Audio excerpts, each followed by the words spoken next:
जय Hind defence lovers. आज की टॉप हेडलाइंस कुछ इस प्रकार है। सैटेलाइट इमेजेस से ऑपरेशन सिंदूर के डैमेज की नई तस्वीरें। रफाल फाइटर्स बढ़ाएंगे नौसेना की एक long range strike capability. Bangladesh के स्टूडेंट्स ने दी भारत को आइसोलेट करने की धमकी।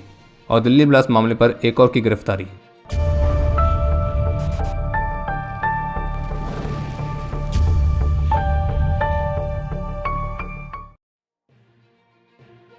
एनडीटीवी की तरफ से एक रिपोर्ट जारी की गई है और जिसमें कुछ नई सैटेलाइट इमेजेस के हवाले से इस बात का खुलासा किया गया है कि किस तरह से पाकिस्तान का जो मुरीद एयरबेस है तो वहाँ के महत्वपूर्ण कमांड एंड कंट्रोल बिल्डिंग के ऊपर रिकंस्ट्रक्शन एक्टिविटीज़ काफ़ी व्यापक रूप से देखने को मिली हैं। और ये पाकिस्तान के उन एयरबेस में से एक है जिस पर भारतीय वायुसेना ने ऑपरेशन सिंदूर के दौरान अपनी प्रिसाइज स्ट्राइक्स करी थी। ये जो इमेजेस हैं ये 16 दिसंबर की है, जिसमें आप एक बड़े साइज़ के लाल कलर के तिरपाल को देख सकते हैं जिससे एक बिल्डिंग को कवर किया गया है। और वो जो बिल्डिंग है वो उस लार्ज कॉम्प्लेक्स के करीब है जहां से पाकिस्तान यूएवीज़ को ऑपरेट करता है। और ये इमेजेस यही बताती हैं कि भारतीय वायुसेना की जो स्ट्राइक थी तो उसमें इस बिल्डिंग की छत कॉलेप्स हुई है, कुछ महत्वपूर्ण स्ट्रक्चरल डैमेजेस हैं और संभावित रूप से बिल्डिंग के अंदर भी डिस्ट्रक्शन हुआ है। और जिस लेवल की रिकंस्ट्रक्शन एक्टिविटीज़ पाकिस्तानी एयरबेसिस पर दिख रही हैं तो वो भारत के ऑपरेशन सिंदूर की जो सफलता थी तो उसी का एक बहुत ही जीता जागता सबूत भी है। बाकी रिपोर्ट के मुताबिक भारतीय वायुसेना ने कभी भी उन स्पेसिफिक वेपन्स का खुलासा नहीं किया जो कि इंडिविजुअल टारगेट्स को टारगेट करने के लिए इस्तेमाल किए गए थे। लेकिन स्ट्राइक के बाद की जो इमेजेस सामने आई थी तो उसके मुताबिक पाकिस्तान का जो मुरीद बेस है तो वही इशारा करता है कि यहाँ पे रूफ पेनिट्रेटिंग वॉरहेड के साथ मिसाइल्स का संभावित रूप से इस्तेमाल किया गया था। और जो सैटेलाइट इमेजेस सामने आई हैं तो वो इस बात की तरफ भी इशारा कर रही हैं कि भारत की स्ट्राइक से पाकिस्तान के अंदर डैमेज होने की जितनी भी जानकारी सामने आई थी तो जो एक्चुअल डैमेज है वो उस जानकारी से और भी कहीं ज़्यादा है, जो कि धीरे धीरे करके अब सामने आ रहा है। Indian navy chief admiral Dinesh के त्रिपाठी का कहना है कि भारतीय नौसेना अपनी integral ship born aviation capabilities को बढ़ाने पर फोकस कर रही है और इसमें उन्होंने विशेष रूप से फ्रांस के साथ 26 रफाल एम फाइटर्स की खरीद को लेकर मेंशन किया है। और भारतीय नौसेना प्रमुख की जो स्टेटमेंट है ये MS-60R हेलीकॉप्टर्स की दूसरी स्क्वाड्रन की कमीशनिंग सेरेमनी के दौरान सामने आई थी, जिस पर उन्होंने कहना था कि नेवी फिक्स विंग और रोटरी विंग दोनों ही एविएशन कैपेबिलिटीज़ पर फोकस कर रही है। और जो 26 रफाल एम फाइटर्स हैं तो वो हमारी लॉन्ग रेंज मैरीटाइम स्ट्राइक और लैंड अटैक कैपेबिलिटीज़ को काफ़ी महत्वपूर्ण तरीके से मजबूत करेंगे।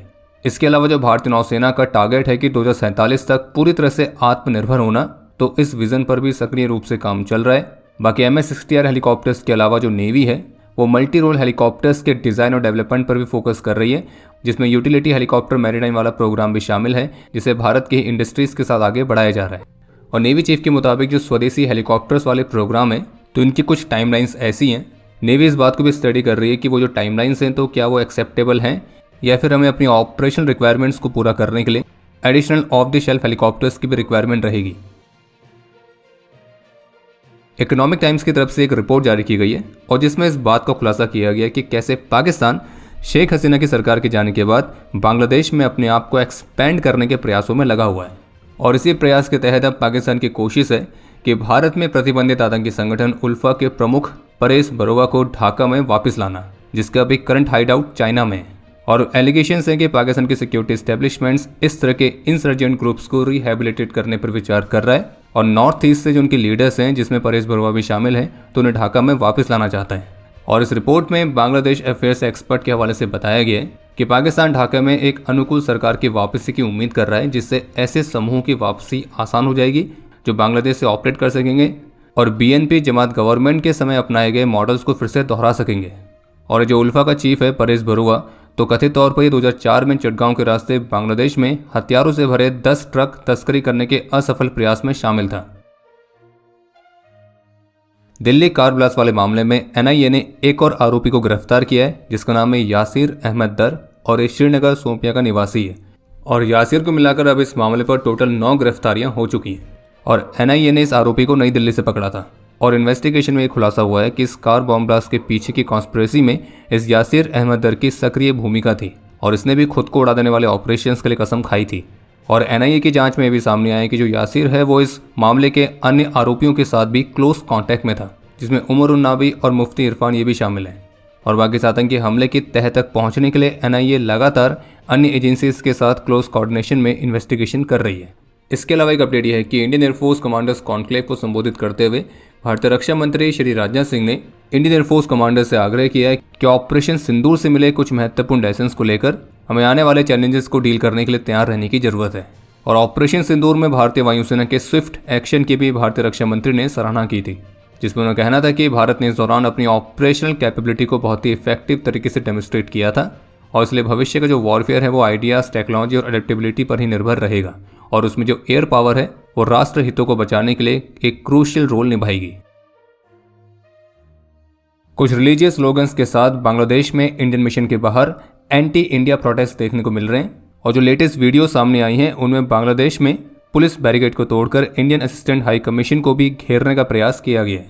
और एक तरफ जहां इस तरह के एंटी इंडिया प्रोटेस्ट चल रहे हैं, वहीं बांग्लादेश के ही कुछ सो कॉल्ड स्टूडेंट लीडर्स हैं जो कि भारत को वार्न कर रहे हैं कि वे भारत के 7 सिस्टर्स को आइसोलेट करेंगे। और उनका यह भी कहना है कि बांग्लादेश के डिस्टेबलाइज होने की स्थिति में वे नॉर्थ ईस्ट सेपरेटिस्ट को भी शरण प्रदान करेंगे, यानी कि कुछ वैसा ही जो कि पाकिस्तान चाह रहा है। लेकिन शायद इन भिखारियों को ये नहीं पता है कि जो आपको अस्तित्व में ला सकता है और वो भी केवल 13 दिन में, तो वो आपका अस्तित्व हमेशा के लिए मिटा भी सकता है। बाकी इसके अलावा एक और अपडेट है कि अमेरिका ने ताइवान के लिए 11.1 बिलियन यूएस डॉलर्स तक के हथियारों की सेल्स को अप्रूव किया है, जो कि ताइवान के लिए अभी तक के अमेरिकन हथियारों का सबसे बड़ा पैकेज भी है। और इन हथियारों में HIMARS rocket system, howitzers, javelin ATGMs, loitering munitions और इस अदर इक्विपमेंट भी शामिल हैं। और ऑफिशियल्स का ये भी कहना है कि ताइवान को एक पर्याप्त सेल्फ डिफेंस कैपेबिलिटीज मेंटेन करने के लिए अमेरिका लगातार मदद करना जारी रखेगा। और फिलहाल अभी जिस समय हमें वीडियो रिकॉर्ड कर रहे हैं तो इस पर चाइना की तरफ से कोई भी प्रतिक्रिया देखने को नहीं मिली है। और अब समय है आज के इतिहास का। आज के दिन 1985 में मणिपुर में ऑपरेशन हिफाजत के तहत अपने अदम्य साहस और वीरता का परिचय देते हुए कैप्टन S काशीनाथन वीर गति को प्राप्त हुए थे और इन्हें मरणोपरांत शौर्य चक्र से सम्मानित किया गया। और आपके लिए आज का प्रश्न है कि भारत की सबसे लॉन्गेस्ट रेंज की आर्टिलरी गन कौन सी है। और अब समय है आज के टॉप 3 कमेंट्स का, जो ये रहे आपकी स्क्रीन पर।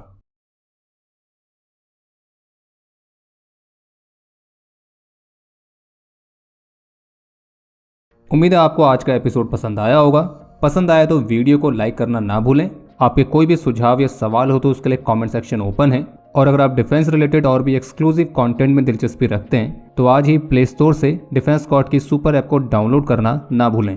और अगर आप चैनल पर पहली बार आए हैं तो squadron.in पे जाके हमारे नए डिज़ाइंस को भी चेकआउट जरूर करें। बाकी जल्द मिलेंगे नए एपिसोड के साथ। तब तक के लिए जय हिंद, जय भारत।